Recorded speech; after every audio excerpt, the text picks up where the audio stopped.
Hello students, this is Priyanka and welcome to my channel Live to Learn. So today we will discuss the solution of chapter Combustion. Before that, please subscribe my channel and press the bell icon. So our first question is, list conditions under which combustion can take place. ऐसी कौन कौन सी conditions है जिनके through ही combustion हो सकता है. First, presence of air, क्योंकि combustion होने के लिए सबसे पहले एयर यानी कि ऑक्सीजन ज़रूरी है. सेकंड, किसी भी सब्सटेंस जो कंबस्टिबल सब्सटेंस है वहाँ पर फ्यूल का होना बहुत ज़रूरी है. एंड थर्ड, उस फ्यूल का इग्निशन टेम्परेचर अटेन होना ज़रूरी है. Next question is, fill in the blanks. First, burning of wood and coal cause dash of air. Pollution, क्योंकि वुड और कोल को बर्न करने से हार्मफुल गैसेस प्रोड्यूस होती हैं जिसकी वजह से पोल्यूशन होता है. A liquid fuel used in the home is kerosene. Kerosene is a liquid fuel. Fuel must be heated to its ignition temperature before it start burning. कोई भी फ्यूल तभी बर्न करना स्टार्ट करेगा जब उसका इग्निशन टेम्परेचर रीच हो चुका होगा. The fire produced by oil can not be controlled by water. कोई भी फायर अगर ऑयल की वजह से लगी होगी तो उसको वाटर से कंट्रोल नहीं किया जा सकता, क्योंकि वाटर ऑयल से हैवी होता है और ऑयल हमेशा वाटर के ऊपर फ्लोट करता है जिसकी वजह से वो ऑयल वाली फायर को कंट्रोल नहीं कर पाएगा.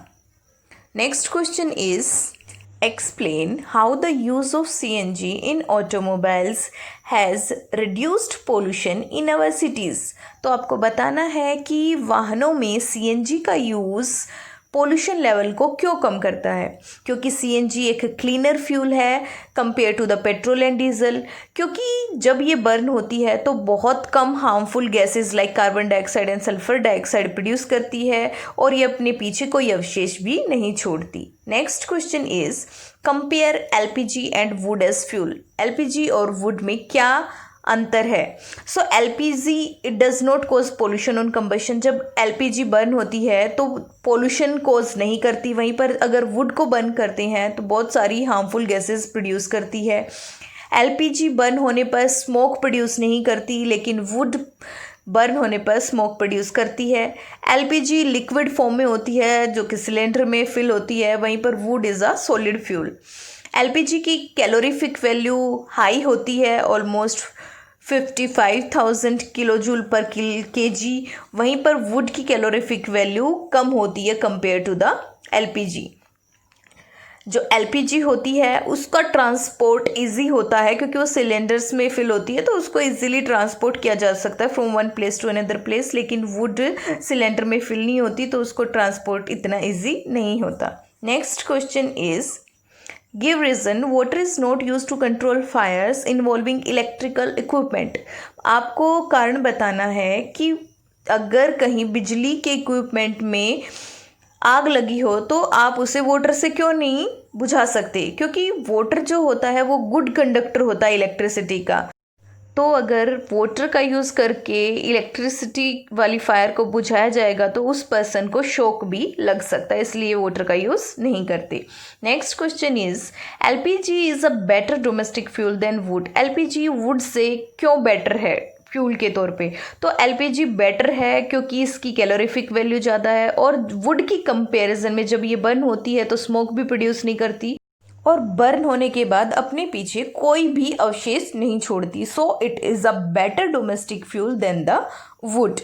Next question is, paper by itself catches fire easily whereas a piece of paper wrapped around an aluminium pipe does not. अगर किसी पेपर को जलाया जाए तो वो आसानी से फायर कैच कर लेता है, लेकिन अगर उसी पेपर को एल्यूमिनियम पाइप पे लपेट दिया जाए और उसके बाद उसको बर्न किया जाए तो वो आसानी से इतनी जल्दी फायर को कैच नहीं करता. क्यों? क्योंकि जो पेपर का इग्निशन टेम्परेचर होता है वो बहुत लो होता है, तो वो बहुत इजीली फायर को कैच कर लेता है. लेकिन जैसे ही उसे एल्यूमिनियम पाइप के ऊपर लपेटा जाता है तो जो उसको हीट दी जाती है वो हीट वो एल्यूमिनियम पाइप को ट्रांसफ़र कर देता है, जिसकी वजह से पेपर का इग्निशन टेम्परेचर पहुंच नहीं पाता और जो पेपर है वो आसानी से बर्न नहीं होता, उसको बर्न होने में टाइम लगता है. Next question is, make a labelled diagram of a candle flame. आपको एक कैंडल फ्लेम का लेबल्ड डायग्राम बनाना है। So here it is the answer. यहाँ पर एक कैंडल फ्लेम दी हुई है जिसमें आउटर जो पार्ट होता है जो कि नॉन ल्यूमिनस होता है सबसे हॉटेस्ट होता है, मिडल वन जो जहाँ पर मॉडरेट कंबशन यानी कि जहाँ पर मॉडरेटली हॉट होता है, और जो इनर पार्ट होता है वो लिस्ट हॉट होता है। Next question is Name the unit in which the calorific value of a fuel is expressed। किसी भी फ्यूल की कैलोरीफिक वैल्यू किस यूनिट में एक्सप्रेस की जाती है। So calorific value is expressed in the kilo joule per kilogram. Next question is explain how CO2 is able to control fire. Carbon dioxide आग को फैलने से रोकने में कैसे सहायक है, क्योंकि जो CO2 होती है वो ऑक्सीजन से हैवी होती है और वो आग के चारों तरफ एक ब्लैंकेट फॉर्म कर लेती है जिसकी वजह से एयर अंदर नहीं जा पाती, वहीं पर स्टॉप हो जाती है और जो इनर सब्सटेंस है उसका टेम्परेचर नीचे आ जाता है, तो इसलिए वो आसानी से फायर को कंट्रोल कर लेती है। Next question is It is difficult to burn a heap of green leaves, but dry leaves catch fire easily। जो ग्रीन लीव्स होती हैं उनको जलाना बहुत मुश्किल होता है, लेकिन जो ड्राई सूखी हुई लीव्स होती हैं वो बहुत आसानी से आग कैच कर लेती हैं। क्यों? क्योंकि जो ग्रीन लीव्स होती हैं उसमें कुछ अमाउंट ऑफ वाटर होता है जिससे उनका इग्निशन टेम्परेचर हाई होता है, तो वो टाइम लगता है उनको बर्न करने में। लेकिन जो ड्राई लीव्स होती हैं उनमें वाटर बहुत कम होता है या वाटर नहीं होता है, जिसकी वजह से उनका इग्निशन टेम्परेचर लो होता है, तो वो बहुत ईजिली आग पकड़ लेती हैं और वो जल्दी जलना स्टार्ट कर देती हैं।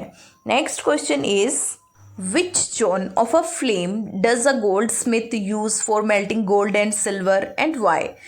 जो गोल्ड स्मिथ होते हैं, सुनहार जो होते हैं, वो फ्लेम के किस पार्ट को यूज़ करते हैं गोल्ड एंड सिल्वर को मेल्ट करने के लिए।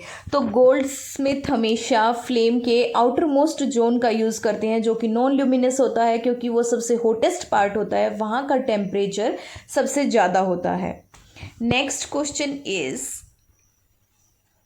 In an experiment 4.5 kilogram of a fuel was completely burnt.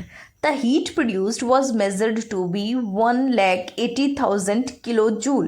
Calculate the calorific value of the fuel। तो एक एक्सपेरिमेंट में 4.5 किलोग्राम फ्यूल को जब बर्न किया जाता है तो उसमें से 1,80,000 किलो जूल हीट प्रोड्यूस होती है, तो उस फ्यूल की कैलोरीफिक वैल्यू मेज़र करनी है। तो 4.5 जो किलोग्राम फ्यूल है उसको बर्न करने पर 1,80,000 किलो जूल हीट प्रोड्यूस होती है। तो 1 किलोग्राम फ्यूल को बर्न करने पर हीट प्रोड्यूस होगी, that is 1,80,000 upon 4.5 into 1। So answer is 40,000 kilojoule per kilogram. So answer is 40,000 kilojoule per kilogram. Next question is can the process of rusting be called combustion. Discuss. क्या जो rusting of iron है, लोहे में जंग लगना, भी एक combustion की प्रोसेस है? तो कंबशन एक केमिकल प्रोसेस है जिसमें कोई भी सब्सटेंस जब ऑक्सीजन की प्रेजेंस में बर्न होता है तो वो एनर्जी प्रोड्यूस करता है in the form of heat और लाइट और both. And rusting of iron एक एक्सोथर्मिक प्रोसेस है जिसमें small amount of heat release होती है और उस प्रोसेस को हम रस्टिंग कहते हैं। So it is also the slow kind of combustion. So यह भी हम इसको कंबशन कहते हैं, लेकिन इसमें बहुत स्लो कंबशन होता है। Next question is Abida and Ramesh were doing an experiment in which water was to be heated in a beaker.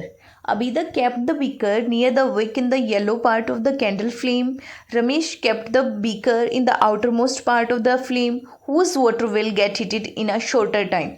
अबीदा और रमेश एक बर्तन में पानी को गर्म कर रही हैं और जो अबीदा होती है, जो फ्लेम होती है, उसके येलो पार्ट के पास बीकर को रखती है, लेकिन जो रमेश है वो आउटर मोस्ट पार्ट के पास बीकर को रखता है। तो किसका वाटर जल्दी से गर्म होगा?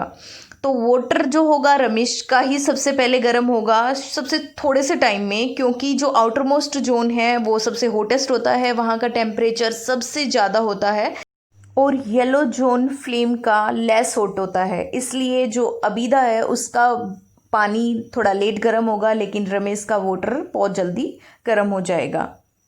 Okay student, hope you understand the question answer of this chapter. Please like, share and comment on the video, subscribe the channel and press the bell icon. Thank you.